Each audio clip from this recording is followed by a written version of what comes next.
बिस्मिल्लाहिर्रहमानिर्रहीम। अस्सलाम वालेकुम नाज़रीन, आप यूट्यूब चैनल देख रहे हैं। मैं इमरान खान हूँ। ये तीन बड़ी अहम खबरें हैं, तीनों मैं आपके सामने रखता हूँ। पहले आपको बता देता हूँ खबरें क्या हैं। नंबर एक तो कादी फ़ायद ईसा साहब ने यानी उनका बेंच था, वो सरबराही कर रहे थे और पाकिस्तान तहरीक इंसाफ की 3 मज़ीद नशिस्तें चली गई हैं उनके फैसले के नतीजे में, और वो चली गई हैं मुस्लिम लीग नून के पास, यानी हुकूमत के पास चली गई हैं। और ये कैसे हुआ इसके बारे में बताता हूँ मैं आपको, और PTI इस पर क्या करेगी वो भी बताता हूँ मैं आपको। और दूसरी बड़ी खबर यह है कि जनरल फैद हमीद गिरफ्तार हो गए हैं और फ़ौज ने उन्हें हिरासत में ले लिया है। बहुत बड़ी डेवलपमेंट है, बड़ी ज़बरदस्त खबर है। इसकी कुछ तफसीलात मैं आपके सामने रखता हूँ कि उन्होंने एक्चुअली कौन से ऐसे कारनामे किए थे कि उन्हें गिरफ्तार होना चाहिए था और क्यों वो गिरफ्तार हुए, और अभी कौन सी चीज़ें बाकी हैं। और एक इमरान खान साहब का स्टेटमेंट है, वो स्टेटमेंट भी बड़ा अहम है। सबसे पहले मेरे ख्याल में स्टेटमेंट आपको सुना देते हैं, क्योंकि इमरान खान साहब का जो स्टेटमेंट है उसमें बहुत सारी चीज़ें कवर हो जाएंगी। इमरान खान साहब ने बड़ा क्लियरली कहा कि चीफ जस्टिस को तौसी और मखसूस नशिस्तों का फैसला न मानने पर हम एहतजाज करेंगे। देखिए, मखसूस नशिस्तों वाला मामला जो है ना, पहले आप सुन लें कि वो गले पड़ा हुआ है। जस्टिस मंसूर अली शाह साहब ने बहुत क्लियरली ये कह दिया कि सुप्रीम कोर्ट ऑफ पाकिस्तान के फैसले पर अमल दरामद के अलावा इस वक्त हुकूमत के पास कोई दूसरा ऑप्शन मौजूद नहीं है। हुकूमत को हर हाल में सुप्रीम कोर्ट ऑफ पाकिस्तान के फैसले पर अमल करना पड़ेगा, और अगर नहीं करना तो कानून बदल दें आप, आईन बदल दें आप, और आईन बदलने के लिए उनके पास 2/3 अक्सरियत नहीं है। देखिए, गौर कीजिए, अगर आईन बदलना है तो ये जो फैसला है ये हुकूमत के हक में होना चाहिए। अब फैसला हुकूमत के खिलाफ है और फैसले को ना मानने के लिए आईन बदलना है। मामला ये है कि आईन तो वो बदल ही नहीं सकते जब तक फैसला उनके हक में नहीं आता, और फैसला उनके खिलाफ आ चुका है। फैसला खिलाफ आने की सूरत में उनके पास 2/3 अक्सरियत नहीं है, अब वो आइन को तब्दील नहीं कर सकते। तो फिर अभी जो मौजूदा आइन है उसके मुताबिक तो उन्हें फैसला मानना पड़ेगा, और ये बात जस्टिस मंसूर अली शाह साहब ने बहुत क्लियरली कही। लेकिन हुकूमत जो है वो एक तसादुम की फिजा बना रही है, जैसा कि राना सनाउल्लाह साहब जो है उन्होंने स्टेटमेंट दिया कि जी जज साहब को तकरीर नहीं करनी चाहिए और इस तरह की बातें की। उन्हें इससे पहले जो जजेस की तकारीर है वो याद नहीं है? क्या इफ्तिखार चौधरी साहब जाके तकारीर नहीं करते थे? क्या कादी फ़ायद ईसा साहब जाकर तकारीर नहीं किया करते थे? क्या बाकी जज साहिबान जाकर तकारीर नहीं किया करते थे या बातचीत नहीं करते थे? तमाम जजेस आइन और कानून के दायरे के अंदर रहते हुए बातचीत करते हैं। अभी थोड़े दिन पहले अतरुल्लाह साहब को अमेरिका में बुलाया गया, वहां पे उन्होंने बार के मेंबर के साथ खिताब किया है। वहां उन्होंने बताया कि एक्चुअली पाकिस्तान के एक जज के तौर पे वो किन चीज़ों पे बात करना चाहते थे वो उन्होंने बताई। तो पूरी दुनिया में जजेस बार्स के साथ और मुख्तलिफ तकारीब में अपने कोड ऑफ कंडक्ट के मुताबिक जो है, जो उनके अपने रूल्स होते हैं उनके मुताबिक वो तकारीर करते हैं। तो राना सनाउल्लाह साहब ने ये इसलिए कहा कि उन्हें अब मंसूर अली शाह साहब पसंद नहीं आ रहे, और उनका जो पहला ही फैसला है, बड़ा फैसला, तगड़ा फैसले तो उन्होंने पहले भी बहुत दिए, लेकिन जो मखसूस नशिस्तों का एक बड़ा फैसला है वो उसके ऊपर इंप्लीमेंट नहीं करना चाह रहे। और मंसूर अली शाह साहब ने उस पूरी तकरीर में ज्यादा जोर दिया फैसले के ऊपर अमल दरामद के हवाले से। तो फैसले पे तो अमल दरामद करना पड़ेगा। अब हुकूमत ने जो है वो उसमें एक लड़ाई की फिजा बना दी है। देखें, अब एक्सटेंशन कैसे की जा सकती है, या आईनी तरमीम ये हुकूमत करना चाहती है या 2/3 अक्सरियत लेना चाहती है तो कैसे ले सकती है, इसका तरीकाकार मैं आपको बता देता हूं। यानी जो इनके पास रास्ता है, एक तो ये है कि 3 बंदे अभी चले गए, कादी फ़ायद ईसा साहब वगैरह ने जो फैसला दिया, अभी मैं आपको बताऊंगा क्या किया उन्होंने। तो 3 बंदे चले गए, PMLN के नंबर और बढ़ गए, तो हुकूमत की तादाद बढ़ती जा रही है। अब इन 3 बंदों के साथ एक आधी मखसूस नशिस्त भी चली जाएगी, तो 4 हो गए। एक पाकिस्तान तहरीक इंसाफ के जो MNA है वो उनका इंतकाल हो गया, वो वहां पे जल्दी से इलेक्शन करवाएंगे, फिर एक MNA अपना लाएंगे धांधली करके, मैं पहले आपको बता रहा हूं। तो इस तरह उनके 5 हो जाएंगे। फिर वो जो बाकी जमातें उनको मनाएंगे कि कुछ भी करके आप हमें 1 2 3 वोट आप दे दें, बड़ी मेहरबानी आपकी, वो ये करने की कोशिश करेंगे। फिर कोई और गेम करके पाकिस्तान तहरीक इंसाफ से मजीद सीटें छीनने की कोशिश करेंगे, लेकिन ये तरीका बहुत ही मुश्किल है। इस तरीके के अंदर कादी फ़ायद ईसा साहब या जो मौजूदा हुकूमत है उसकी कामयाबी के इम्कानात, 2/3 अक्सरियत मिलने के जो इम्कानात हैं वो आप 20% समझ लें। 80% शिकस्त है, और वो 20% भी सर धड़ की बाजी लगाकर ये करेंगे अगर करेंगे तो।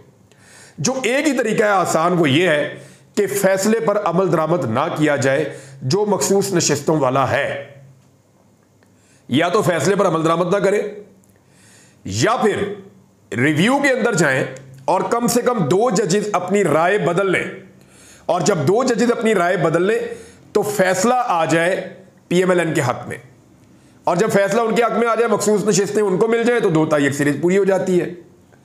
मामला यह है, जब तक ये फैसले पे अमल दरामद नहीं कर रहे तो ये रिव्यू में कैसे जा सकते हैं? पहले तो मैंने अमल दरामद करना चाहिए ना फैसले पे। सारे के सारे कह रहे हैं जी हम रिव्यू में जा रहे हैं, रिव्यू में जा रहे हैं, तो रिव्यू के अंदर जो है वो जजेस की ऐसे राय नहीं बदल जाती, वो भी बहुत मुश्किल है। तो मुश्किलात बहुत ज्यादा है हुकूमत के लिए कि वो 2/3 अक्सरियत हासिल करे। लेकिन नजम सेठी साहब ने एक खबर दी, वो ये कह रहे हैं कि एक्चुअली ये उम्र ही बढ़ा देंगे, ये 68 साल तक ले जाएंगे रिटायरमेंट की उम्र, और उसमें होगा ये कि सिर्फ कादी फायद ईसा साहब को नहीं, chief of the army staff को और बाकी बहुत सारे और ओहदेदारों को इसका फायदा हो जाएगा। और वो ये कह रहे हैं सबके लिए एक्सटेंशन के रास्ते खुल जाएंगे, ये नजम सेठी साहब ने कहा। अब जरा सुने इमरान खान साहब ने क्या कहा। इमरान खान साहब ने अडियाला में सहाफियों से गैर रस्मी गुफ्तगू करते हुए कहा कि हमारे हालात बांग्लादेश से ज्यादा बुरे हैं। हसीना वाजिद ने आर्मी चीफ, चीफ जस्टिस और पुलिस चीफ अपने लगाए हुए थे, और जमात इस्लामी समेत तमाम अपोजिशन को दीवार से लगाया था। ये सारी चीज़ें पाकिस्तान में भी हुई हैं और हो रही हैं। इलेक्शन से पहले 9 मई के नाम पर हमारी पार्टी पर क्रैकडाउन किया गया।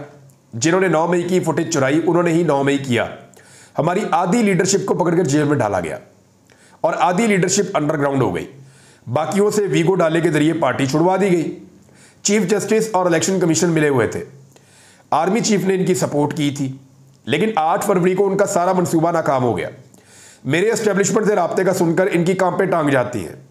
हुकूमत ने अगर मखसूस नशिस्तों का फैसला नहीं माना और चीफ जस्टिस को एक्सटेंशन देने की कोशिश की तो हम एहतजाज करेंगे।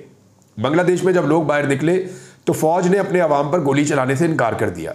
हसीना वाजिद ने तालिब इल्मों पर जो जुल्म किया वो बैकफायर हो गया। बांग्लादेश और पाकिस्तान के हालात मुख्तलिफ नहीं है। जुल्म के बावजूद 8 फरवरी को हमारी पार्टी जीती। इस वक्त पीटीआई के साथ 90% अवाम है। उन्होंने इलेक्शन में बड़ा फ्रॉड किया। अब इनको खदशा है कि हल्के खुलेंगे तो इनकी सारी चोरी खुल जाएगी। ये इसलिए ट्रिब्यूनल में अपने जजेस को बिठाना चाहते हैं। उनको मालूम हो गया है इतना बड़ा फ्रॉड छुप नहीं सकता। मखसूस नशिस्तें हमें नहीं दे रहे। रावलपिंडी के साबिक कमिश्नर ने कहा था कि 70 हज़ार से जीतने वालों को हरवाया गया। पहले उन्होंने 2 सूबों में इलेक्शन ना करवाकर आईन की खिलाफवर्जी की है और अब सुप्रीम कोर्ट के फैसले पर अमल दरामद ना करके दोबारा आईन शिकनी की जा रही है। मैंने कभी पार्टी को स्ट्रीट मूवमेंट के लिए नहीं कहा, गलियों मोहल्लों के अंदर मैंने तहरीक चलाने के लिए कभी नहीं कहा। 9 मई से कबल भी पुरअमन एहतजाज की कॉल दी थी। अगर सुप्रीम कोर्ट के फैसले को नहीं माना गया तो स्ट्रीट मूवमेंट शुरू करने लगा हूं, यानी गली मोहल्लों में पाकिस्तान तहरीक इंसाफ के लोग एहतजाज शुरू करेंगे। मैं समझ रहा था कि मुल्क की मईशत खराब है, एहतजाज नहीं करना चाहिए। मौजूदा हुकूमत 2/3 अक्सरियत को कायम करके आइन में तब्दीली करना चाहती है ताकि दोबारा काजी फायद ईसा को चीफ जस्टिस तैनात कर सके। कौम इंतजार कर रही है, लावा पक चुका है, सिर्फ एक तीली की जरूरत है, सब तबाह हो जाएगा। ये जो मर्जी कर ले, पाकिस्तानी फौज अवाम पर गोली नहीं चलाएगी। मैं इनको खबरदार कर रहा हूं, खौफ का बुत टूट चुका है। अब लोग जेलों में जाने और जान देने को तैयार हैं। हमारे पास साइफर की शक्ल में अमेरिका के खिलाफ FIR मौजूद है। मुझे नहीं पता हसीना वाजिद के पास क्या मालूमात है। एक सवाल हुआ तो इमरान खान साहब ने जवाब दिया कि इलेक्शन कमीशन ने फ्रॉड किया है, हम इससे उम्मीद करेंगे वो इंसाफ देंगे। हमने इसीलिए स्टे ले रखा है सुप्रीम कोर्ट के फैसले रोकने के लिए। उन्होंने इलेक्शन एक्ट में तरमीम की है, आइन में भी तरमीम करके 2/3 अक्सरियत हासिल करना चाहते हैं। चक्कर यह है कि कादी साहब की एक्सटेंशन वाला मामला है। देखिए अगर कादी फायद ईसा साहब को एक्सटेंशन नहीं मिलती तो इस हुकूमत का डंग ही निकल जाएगा। तहरीक इंसाफ के खिलाफ जो कुछ भी हो रहा है वो फिर इस तरह आज़ादी के साथ किया नहीं जा सकेगा। फिर अदलिया के अंदर से जो एक सपोर्ट मिल जाती है वो सपोर्ट नहीं रहेगी मौजूदा हुकूमत के पास, मौजूदा सेटअप के पास या निज़ाम के पास। तो कादी फायद ईसा साहब ने बड़ी फ्लेक्सिबिलिटी शो की है पाकिस्तान तहरीक इंसाफ के खिलाफ कि ठीक है इंसानी हकूक़ की खिलाफ वर्जियाँ तो होने दो, औरतों को उठा के अंदर डालते हैं तो डालने दो, जुल्म करते हैं बच्चों पे, बर्बरियत होती है होने दो, चादर और चार दीवारी का तकद्दुस पामाल होता है तो होने दो, लोगों के कागजात नामजदगी छीने जाते हैं होने दो, लोगों को अगवा किया जाता है, जबरी गुमशुदगियाँ होती हैं होने दो, लोगों को प्रेस कॉन्फ्रेंस करवाई जाती है ज़बरदस्ती होने दो, वफादारियाँ तब्दील करवाई जाती हैं होने दो। कादी साहब ने ऐसी बहुत सारी चीज़ें होने दी जो नॉर्मली कोई भी बनाना रिपब्लिक के अंदर भी कोई अदलिया ऐसी चीज़ें नहीं होने देती, लेकिन उनके दौर पे बहुत सारी ऐसी चीज़ें हुई हैं और ये एक स्याह दौर के तौर पे याद रखा जाएगा। मैं कह रहा हूँ कि रखा जाएगा तो रखा जाएगा इंशाल्लाह। अब आ जाए कि सुप्रीम कोर्ट में हुआ क्या। कौमी असम्बली के 3 हलकों में लाहौर हाई कोर्ट के फैसले, लाहौर हाई कोर्ट ने कहा था जी कोई इलेक्शन कमीशन गलत कर रहा है, लेकिन उसके खिलाफ जो है वो अब कादी फायद ईसा साहब की सरबराही में 3 रुकनी बेंच ने फैसला महफूज किया था। उसको सुनाते हुए नून लीग के उम्मीदवारों की अपीलें मंजूर कर ली हैं। सुप्रीम कोर्ट ने लाहौर हाई कोर्ट का फैसला कलअदम करार देते हुए NA 154 लोधना, NA 81 गुजरांवाला और NA 79 गुजरांवाला में वोटों की दोबारा गिनती से मुताल्लिक इलेक्शन कमीशन का फैसला बहाल कर दिया। PTI के MNA फारिग हो गए और BMLN के MNAs आ गए। अब हुआ यह है कि कादी फायद ईसा साहब और जस्टिस नईम अख्तर अफगान ये दोनों एक तरफ हो गए और जस्टिस अकील अब्बासी साहब ने अक्सरियती फैसले से इख्तलाफ किया है। अब इख्तलाफी नोट के ऊपर छलांगे नहीं मारी जा सकती, फैसले पे अमल दरामद हो जाएगा, क्योंकि 2 जजेस एक तरफ हो गए और एक तरफ हो गए। फैसला मैं इसको गलत कहूंगा, फैसले को बहुत सारे लोग और भी इसको गलत कहेंगे, लेकिन गलत कहे या सही कहे इस पर अमल दरामद तो होना है। अब रास्ता यह है कि आप रिव्यू में जा सकते हैं। बहरहाल बैरिस्टर गौर कह रहे हैं कि हम रिव्यू में जाएंगे, लेकिन अगर यही जज होंगे तो रिव्यू में भी मेरे ख्याल में फैसला यही आएगा। अब इसमें हो क्या रहा है? इसमें हो ये रहा है कि कुछ भी करके ये हुकूमत और इनके सहूलतकार ये मिलकर 2/3 अक्सरियत पूरी करना चाहते हैं। 2/3 अक्सरियत पूरी करना इतना आसान तो है नहीं। अब 1-1, 2-2 करके भी मेंबर लेंगे तो फिर भी अभी भी मेरे ख्याल में कोई 10-12 बंदे कम है। तो ये बंदे पूरे करते करते इनकी कमर टूट जाएगी। तरीका एक ही है कि मखसूस नशिस्तों वाले फैसले पर अमल दरामद ना किया जाए, या फिर अपील के अंदर वही बेंच जो है वो अपनी राय तब्दील करके मखसूस नशिस्तें वापस दे दे दूसरी जमातों को, या कम से कम वो इतना कर लेंगे जी जो 41 बंदे आज़ाद डिक्लेयर किए गए हैं वो पाकिस्तान तरीके इंसाफ को ज्वाइन ना कर सके, वो आज़ाद हैसियत में ही रहे, ताकि मखसूस नशिस्तों का एक हिस्सा जो है वो मुतनासिब नुमाइंदगी के तहत PTI को मिल जाए और कुछ जो है बाकी जमातों को मिल जाए, और जो बाकी जमातों को मिले उससे वो अपने नंबर पूरे करने के करीब पहुंच जाए। अगर इक्का दुक्का 3 नंबर इधर उधर होंगे तो ये काजी साहब ने आज कुछ पूरे कर दिए और कुछ आने वाले वक्त में इधर उधर से वो तोड़ सकते हैं। यहाँ नाज़रीन कादी साहब ने एक बात की है कि इलेक्शन कमीशन एक आईनी इदारा है और आईनी इदारे का एहतराम होना चाहिए और आईनी इदारे के फैसले पर अमल दरामद होना चाहिए। लेकिन दूसरी जानिब आप एक और बात देखें, क्या सुप्रीम कोर्ट ऑफ पाकिस्तान आईनी इदारा नहीं है?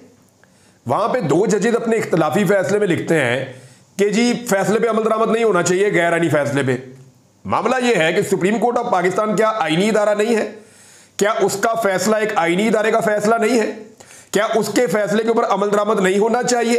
अब तक सुप्रीम कोर्ट ऑफ पाकिस्तान के फैसले पर अमल दरामद नहीं किया इलेक्शन कमीशन ऑफ पाकिस्तान ने, लेकिन इन 3 सीटों के मामले पे आप देखिएगा ये रातों रात अमल दरामद करेगा इलेक्शन कमीशन ऑफ पाकिस्तान।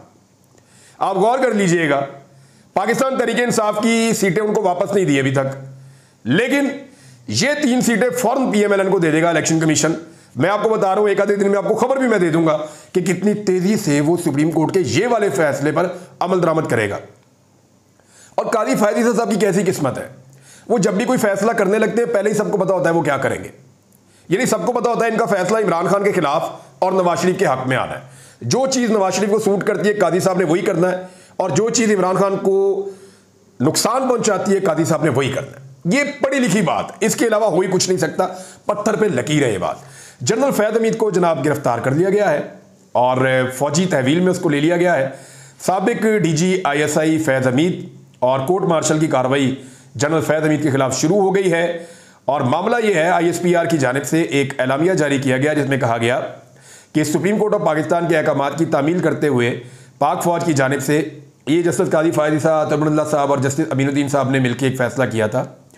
उस पर उन्होंने कहा जी कि टॉप सिटी केस में एक शिकायत आई थी और उसकी दुरुस्तगी का पता लगाने के लिए एक तफसीली कोर्ट ऑफ इंक्वायरी का आगाज़ किया गया, और इन पर रिटायरमेंट के बाद पाकिस्तान आर्मी एक्ट की खिलाफ वर्जियाँ साबित हो चुकी हैं। तो फैद हमीद के खिलाफ कोर्ट मार्शल की सिफारिश कर दी गई, जिसके बाद उनके खिलाफ कार्रवाई शुरू कर दी गई है और इन्हें पाक फौज ने अपनी तहवील में ले लिया है। ये बहुत अच्छी डेवलपमेंट है और बहुत बड़ी डेवलपमेंट है। मेरे ख्याल में सिर्फ यहां मामला रुकना नहीं चाहिए। देखिए ये तो एक टॉप सिटी है ना, एक सोसाइटी के साथ एक जर्नैल ने जुल्म और ज्यादती की अपने कुछ ब्रिगेडियर्स और फौजियों के साथ मिलके, जब वो एजेंसी का हेड था तो इतना रोला पड़ गया है, तो जो मुल्क के साथ किया इस जर्नैल ने अपने साथियों के साथ मिलके, उसके ऊपर रोला क्यों नहीं पड़ता? यानी ख्वाजा आसिफ गवाह है इस बात के, जो है वो मौलाना फजल रहमान साहब गवाही दे चुके हैं। इस बात की गवाही जो है PMLN के बहुत सारे लोग दे चुके हैं।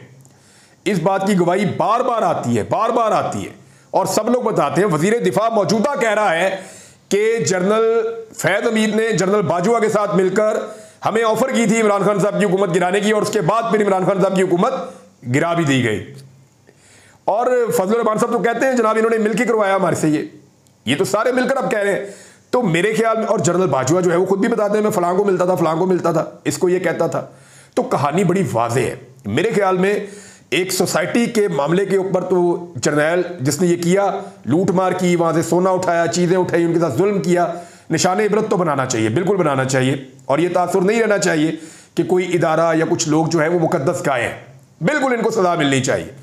और मैं आपको एक और चीज बताता हूं कि अप्रैल या मई 2022 की बात है, इमरान खान ने जनरल फैज़ हमीद को ब्लॉक कर दिया था।